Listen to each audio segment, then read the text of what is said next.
This is the Texas Land Guys podcast, hosted by brothers Tim Dosch and Tom Dosch. With their partners David Marshall and Trip Rich, they have built DMRE, the leading land brokerage in Texas. With decades of experience brokering deals between landowners and real estate developers, they take you inside the deals that move the market.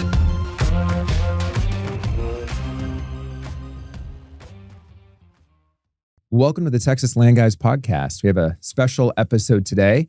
Trey, we're going to talk about one of our recent closings here in Dallas and SB 840. So thanks for joining. Yeah, thanks for having me back on. Excited to talk about it. Yeah, we've been getting a lot of just inbound inquiries about this site that we had listed and sold in Plano. And so we thought, why not get on the podcast and maybe make this just a special episode that we'll release so that our clients and audience can just hear about this deal that we worked on. And, we talked about SB 840 on the podcast before and how when it came out and officially became law in September of 2025, it could have a pretty significant impact on multifamily development across the state. But we really didn't know at the time if it would have an impact or not. So, Trey, to think that we now have one that we've closed in Plano, that's pretty exciting because I think we kind of thought this potentially could just be too good to be true that we're going to be able to turn some of these commercial sites into multifamily developments. For sure. Yeah. Obviously, we spent a lot of effort last summer before we even knew which municipalities were going to play ball. And so really exciting to get one done and actually say we've closed an SB 840 deal now, which I think a lot of people in the market are still wondering how real it is. So it's great to have one that we've actually closed, and for it to be in Plano. I think if you would have initially, and I think we did on one of the podcasts, ranked which municipalities we thought were going to fight it the hardest, I think we all felt like Plano was going to be right up there with some of the most challenging cities. And what we learned is really that if you adhere to some of the specifics that they want, they're willing to process it and process it pretty efficiently. And so that takeaway, I think, is pretty exciting to just really get to the point where, okay, we know how to go execute on this. That's good. Well, I want to get into the specifics. Before we get into the specifics of that site, I think it is important to tell our audience and clients that are watching or listening that we spent a lot of time, like you said, looking at sites in Frisco and Arlington and Irving and a lot of these cities that you would want to be in that are traditionally hard to build multifamily in or get zoning in, or get zoning that wouldn't be, podium, high rise, just really expensive construction type. And we actually had several sites under contract in those cities that developer clients took before the city of Frisco, Arlington, Irving. We haven't had one of those sites move through a contract or even go non-refundable. That's right. In Irving, Arlington, Frisco, in those cities. And so we've definitely learned a lot. And it's interesting, we'll still be talking to clients or brokers that will, have like a agricultural zone site and be like, it's a great SB 840 opportunity. And we're like, no, that doesn't apply. So there's still just like a lot of unknown where people don't even understand just kind of the black and white nature of where SB 840 applies, and or clients have really avoided it. They're like, no, I'm not even going to mess with it. Yep. So this closing in Plano, we want to get into the details of it because I think it's going to be helpful for developers that are listening to understand, like being able to go build a wrap project on George Bush in Plano, utilizing SB 840. It's a pretty incredible opportunity, and there's more opportunities like that out there. And we've really now kind of figured out where it's going to be a complete waste of time until maybe there's some litigation or something happens where the law gets updated, and then where it's actually a really good use of time and there's some good opportunities. So maybe walk us through, we got, SB 840 passed. Yep. Every city started handling it a little bit differently. We had Tommy Mann on the podcast and he talked about how, each city is going to take a little bit of a different approach to either say, we're going to work with it, we're going to shut it down, or we're going to make it difficult. Yep. And so you really took a lead on this site we refer to as Maple Shade, about 4 acres in Plano, off the tollway. So why don't you kind of walk through when you were preparing to take it to market and positioning it, and then studied really the way Plano was starting to look at SB 840, Right. where this site specifically set up within the ways Plano was going to handle it. Yeah, absolutely. So I think the place I would start is that the the owner of the site was he's an investor based out of Oklahoma, and SB 840 really wasn't even on his radar. We had just gotten to the point where so Plano and the way they're processing it, they've got an SB 840 height map. It pretty much lays out that they aren't trying to hide where you can do SB 840 in Plano. They laid out a map that is accessible for anybody, and it essentially points to what is the height standard for any individual site within specific zonings. And so we were talking to this owner about coming to market. We were picking up the listing from another broker who wasn't able to sell it. And it just really was a perfect timing type deal. We ended up realizing pretty quickly that the site fell within corridor commercial, which on George Bush, Plano was applying a 45-foot height minimum, which, we're talking about 4-story product, and for Plano, like the rents are there. It's justified. You can make sense of building a wrap. You can make sense of going 4-story.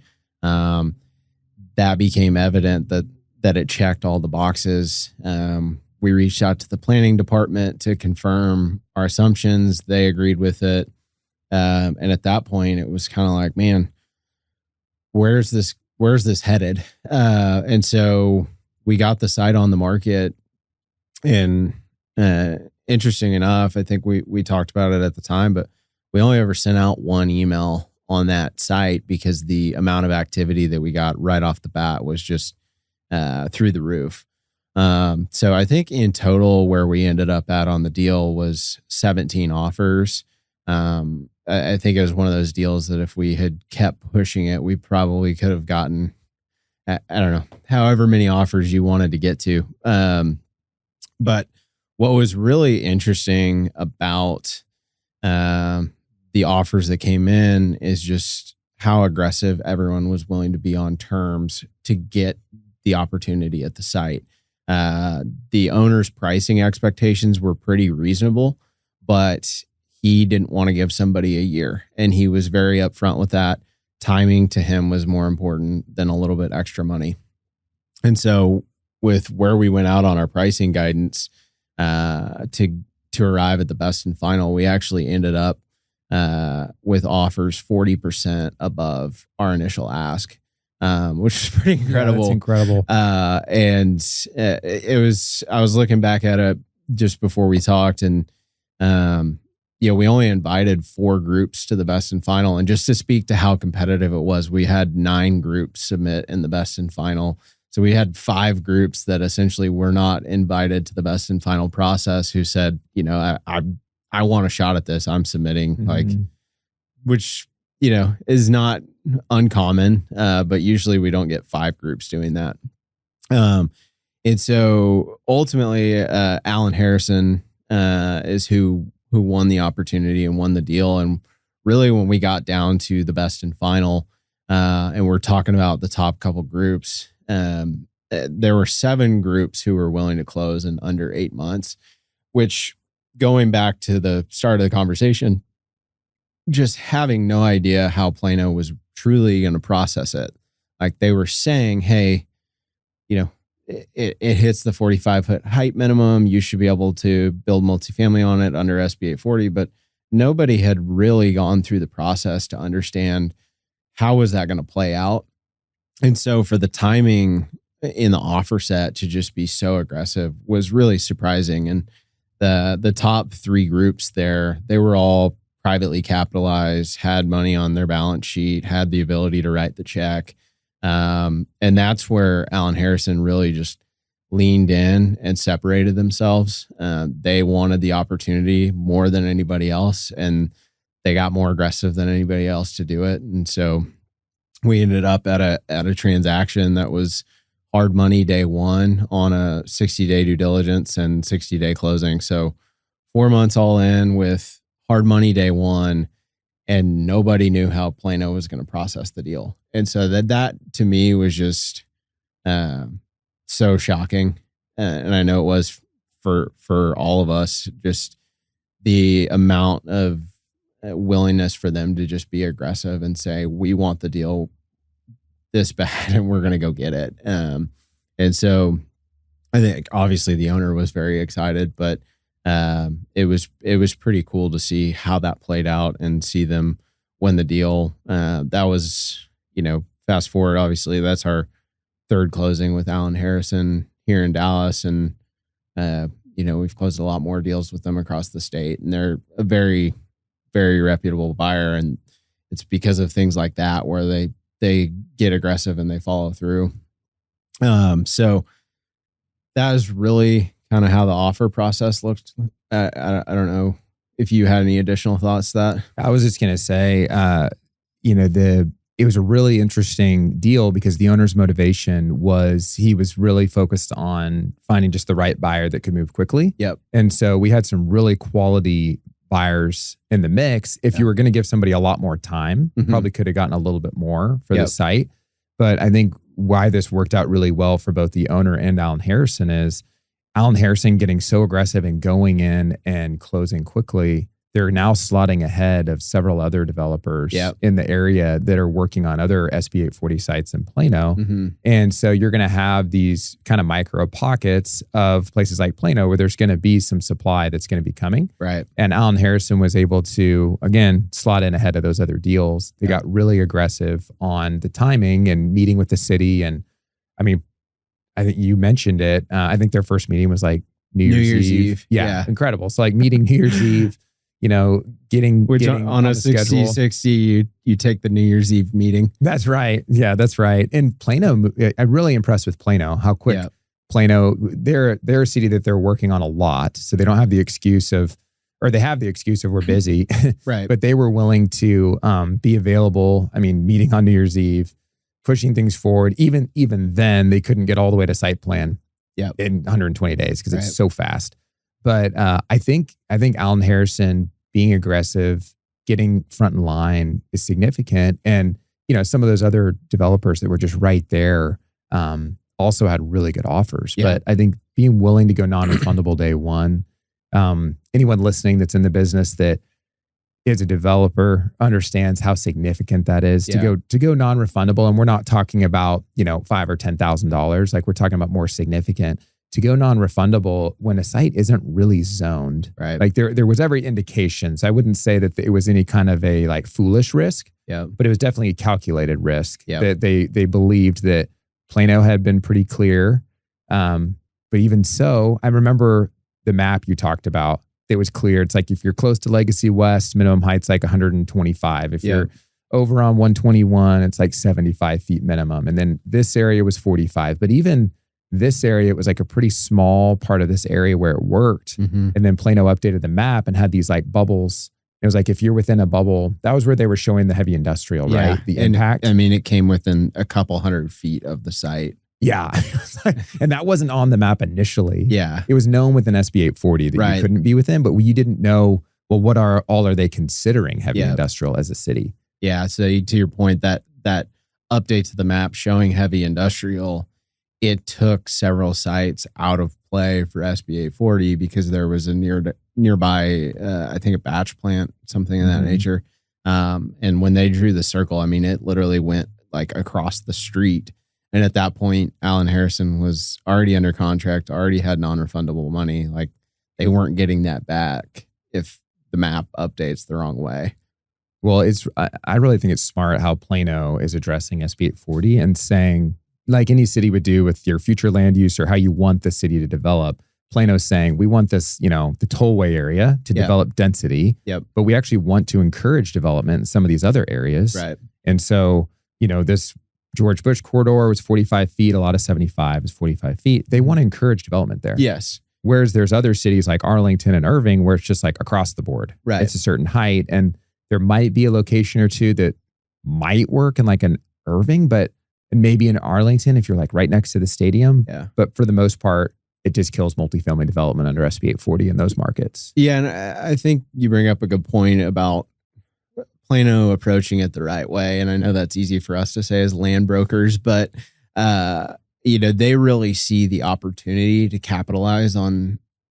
I mean, this site sits on George Bush and it's undeveloped. Like the fact that there's undeveloped sites on George Bush at this point in time just speaks to a zoning issue, in my opinion. And one thing that Plano did in response to SB 840 is around the time the law was going to go into effect last summer, they actually tripled their park fees, which I know that obviously hurts underwriting and it hurts deals. But, if Plano doesn't process this deal specifically, we're talking about like $1.5 million in park fees that they just left on the table. Right. And not to mention all the tax revenue that they're about to get for the next however many decades from this Class A project being built.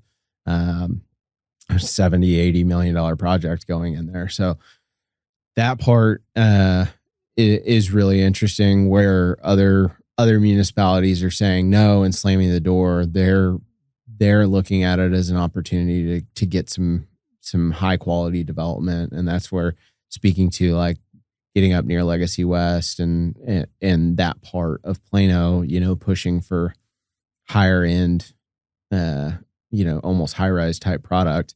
That's definitely where Plano's saying, hey, we'll take the deals on, like, just come process it. And so I think from that standpoint, they're being smart about it. I'm sure some neighbors would probably disagree with me and what have you. But I think that, and that probably takes us to the next point, which is where a lot of groups who've been reaching out to us saying, hey, we saw you close this deal. Can you talk to us about how the process went? Mm-hmm. And so I think going back to the actual deal execution, from the time we went under contract, it took them a little over 10 days to get their pre-development meeting set up. I believe it, like we were talking about, it was on New Year's Eve, and their options were like New Year's Eve or the 20th of January. And so, put the holidays aside, you're doing that pre-development meeting, and they jumped on it, and kudos to them for just running full speed ahead. But, they started getting their submittals in really quickly. They had started spending money prior to the contract execution. So I think they got a little bit of a head start just on working with their architect, working on site planning, working through that piece of the process just to make every day count. But they got their site plan submittal in and started working through that process. But then when it came time for their due diligence to be up, at 60 days, they hadn't even gotten their first round of site plan comments back. And so we were talking about them going non-refundable day one, but the fact that they had enough indication from Plano to waive feasibility and not ask for an extension and move forward into the closing period, that took a lot of guts, in my opinion. Mm-hmm. I think there's a lot of developers, probably over 90% of developers, that would have either asked for an extension or bailed out entirely, not having those site plan comments back. Well, we were told by a lot of the other developers that didn't get the deal, oh, you're going to get retraded. There's no way you can move that quick. Yeah. And I think it just, again, is back to Allen Harrison could have come back and asked for more time, but it was a calculated risk, and that's how they got the deal. Yeah. And they stuck to their word. So. Right. And like you said, there are some very, very credible developers at the table who got second and third, and they were working in Plano at the time on different projects, saying like, you're not going to have answers in 60 days. Mm-hmm. So yeah, that was pretty wild. And then really after that 60-day mark is when everything started to speed up. And so they started getting comments back to their site plan. They started getting comments back on, drainage and fire lanes. One of the big hiccups that they ran into, which ended up getting resolved and being okay, was Plano came back wanting to have a dedicated turn lane at the front of the site, which obviously was really going to impact their density and really impact the project. And they were able to work through that with engineering and essentially get that waived to where they didn't have to build a dedicated turn lane. And that was, from everything I've talked through with them, that was expressed as the biggest surprise in the whole process. And then I think it was probably at about 90 days, they had gotten all their comments back on the preliminary site plan. And then around day 110 of the contract is when probably about then is when they got to sign off on all the comments and were granted the ability to move forward with planning and zoning on the consent agenda. And so that's an important thing to note for everybody, is that Plano, once you get through that preliminary site plan approval, they put you on the consent agenda at P&Z, which is a lot like doing an ETJ deal. For those who've done it, is, you still have to go to the public hearing and they still have to vote on the consent item, but it's not a formal public process. So I guess all to say, for them to go from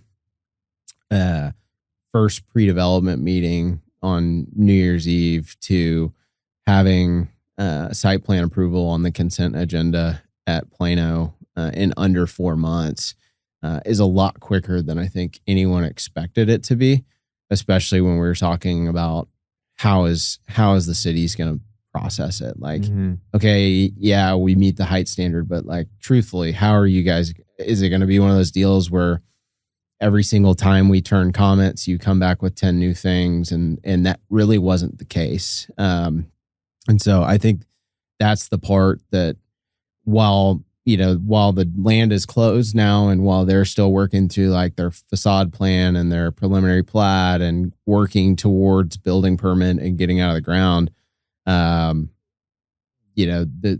the exciting part for us is now we kind of have a blueprint for how it's going to work with Plano. And I know we have several other opportunities like that sort of fit the box, and we feel excited about the prospect of getting those through as well. Yeah, well, it's interesting because you mentioned earlier that we didn't think Plano was going to be one of the cities that we would probably have our first closing in. And we're working on, I was just thinking about other cities, like, we're working on some SB 840 in Dallas right now that we have under contract, more in Plano. We thought Grand Prairie was going to be one of the easier cities, like when the law first passed, but then they came out like right after it passed and were a little bit more difficult. We've been working to McKinney some, but then Arlington, Frisco, and Irving have pretty much been, door closed. Yeah. And so it'll be interesting to see how SB 840 continues to evolve. Mm-hmm. And maybe there will be some relief from some of these other cities that, we've had attorneys calling us from New York and California and wanting to put like class action lawsuits together and asking us, can you introduce us to landowners that are impacted? And we have landowners in pretty much all these cities that had put sites under contract, and now they can't sell them because they got denied or the cities wouldn't meet with the developer.